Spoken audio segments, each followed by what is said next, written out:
Let me start with a question from Tina, who asks, where would you two rate Denver on safety compared to other major cities? Well, actually, there are several surveys that are done that compares major cities, and then there's probably the most accurate would be the Uniform Crime Report, which is done by the FBI, and the essence of that is all crime that occurs, Part 1 offenses that occur across the nation, has to go to the state, and from the state it goes to the FBI, and then they compile it and they compare it. I believe in 2011. We were rated, 2010, we were rated the 10th safest major city in America. Major city is a city of approximately 500,000 or more, with some rare exceptions, and it's probably about 48 or 49 major cities. So obviously our goal is to be number one, but when you compare us to what else is going on across the country as it relates to major cities, we're in a good position, but we're not in the best position that we're going to be in or that we should be in. What are two areas in the city that you are focusing on, that you're seeing crime that you're trying to tackle? Well, I think the most, when you talk about crime, I think internally is what we really need to focus on. We need to have everybody understand internally that our primary focus is the prevention of crime. Not responding after, but responding, doing things so we don't have to respond. And then understanding, number two, that the greatest resource that we have as it relates to our fight to continue to prevent crime from occurring are the residents that live and work in our community. And that's why we've gone through this major reorganization with the goal of it putting us in a much more effective role, a much better position to be able to address crime before it occurs. So I think what's really important for us is be mindful what our primary goal is, which is prevention, and then be mindful that the greatest resource we have is are the 600,000 plus residents that live in this community. And we are very mindful of that, and the entire reorganization speaks to how important that is, and it will ultimately put us in a better position to be able to address that issue. So are there certain areas in town that you are trying to put a high level of focus on? And if there are, will you tell us what those are? Sure. I would tell you we have 6 police districts, as you well know, and there are many precincts, beats within those districts. And there are things that are unique about each of the districts, and even to the degree about each of those precincts. So every Thursday, and you are invited, the media is invited, the community is invited, we have a crime meeting. I run the meeting. We talk about crime, and you can see it visually on a map. You can see where the crime's occurring. You can see the patterns, and the commanders are responsible to come up with strategies. Theft from auto is probably the #1 crime, not just in Denver, but thefts in general is probably the #1 crime in America. So a lot of our issues deal with thefts. And predominantly thefts from autos. Burglary is a significant challenge for us, and I will also tell you domestic violence is a very significant challenge for us.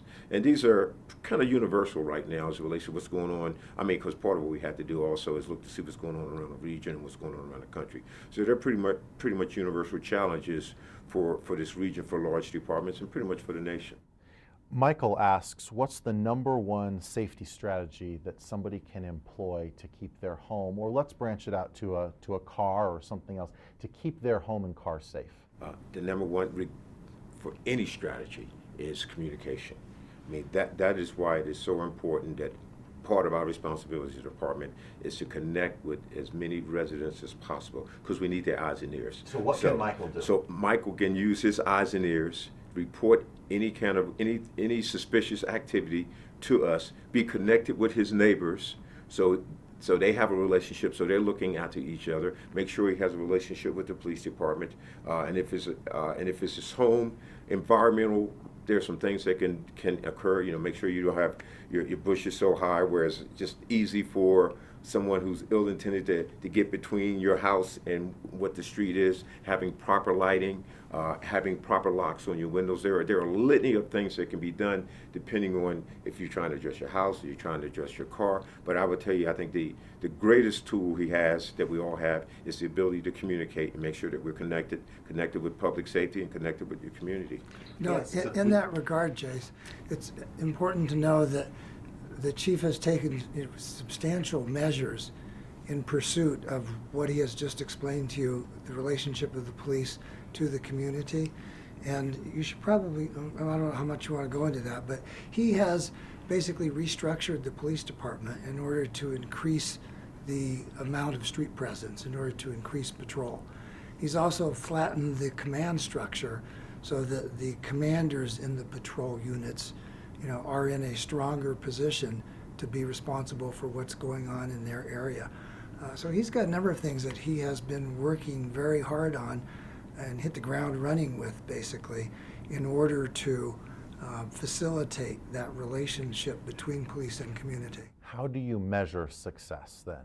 Do you look at overall crime and see that it's gone down and that's a measure of success? That's certainly a major measure of success. And the police department is often, looking at that as the Department of Safety. And actually, we present that information as well as part of the peak performance that the city has to try to improve operations and efficiencies. Right. So, in other words, we're all accountable at a higher level. Absolutely. You measure success, as the manager said. Number one, we compare ourselves to other departments, other major cities. We compare ourselves to other departments in this region. We compare ourselves to ourselves. Where are we this year compared to where were we last year as it relates to stolen cars or people breaking into cars? And then we deal with perception. So, we could talk and we can make presentations about how safe we are, and we had a 10% decrease in crime in this category, that category. But if you as a citizen are not perceiving that, then we have an issue. So while we look at those statistics, we have to consider the perception that the community has. How safe do they feel? So so there are several parameters. There are the hardcore statistics, and then there's the perception of the community. As an example, Jace, I happen to have some familiarity with the city of Portland, and uninformed about crime stats, I would have thought Portland is a safer city than Denver. When I became aware of some of the crime stats and have looked at the comparisons, I think the conclusion is actually the opposite. Denver is safer than Portland. But it raises the question of whether the perception of that safety is consistent with the actual safety. And as the chief has indicated, both of those things are important. So we want people to feel the appropriate level of safety given where we are, but we also want them to have the information about the actual safety as well. You've been here a year. Do you see the perception becoming better and crime going lower? Yeah, I see that we have a strategic approach to get where we need to be, and we're getting there. I think there are many things that this department has done well prior to my arrival, but there are things that we need to do better. And that whole reorganization, as it relates to crime, I think first you have to internally address the issues that you need to address, and that's what the reorganization is about. And then part of that reorganization is also having the officers understand the greatest resource, which is the community. So we're getting there. We're getting there. I look at what the numbers say, and that's one thing. But what's equally as important to me is what do you say as a resident? How do you feel about your police department? Because how you feel about your police department will ultimately determine how willing you are to work with us. Do you believe in the year that you've been here that perception has increased, that the public has a better perception of the police department? Yes, based on conversations that I have with, and as you know, I'm in the community a lot. I still think we have a lot of work to do as it relates to that, but I think we're going in the right direction, absolutely. See, I think that's true as well, and again, that's hard to gauge, and you can certainly hear different voices. But I spend a lot of time talking to people and talking to groups, and when I first started, I did some community meetings and had lists of things that people would give in terms of things that they thought needed to be fixed and changed. More recently, when I have gone back and presented on some of these things and explained the enormous changes, the whole restructuring and right-sizing in the police department, the pushing of people to patrol, the flattening of command, the rehiring of every appointed position, the complete redoing of the internal affairs department, the creation of a discipline or a conduct review officer, the streamlining of that process in my office, and notwithstanding the problems that we still have in the career service arena, the explanation of those things to community groups that gave me lists of concerns has really brought people somewhat speechless when I ask, what else can we do? You know, what else can you think of that we could be doing? We're trying to do everything we can. I want to get you out of here. One word answer. In the past year, has crime gone up or down? Property crime's pretty much pretty much flat, slight increase. Violent crime, about a 5% increase.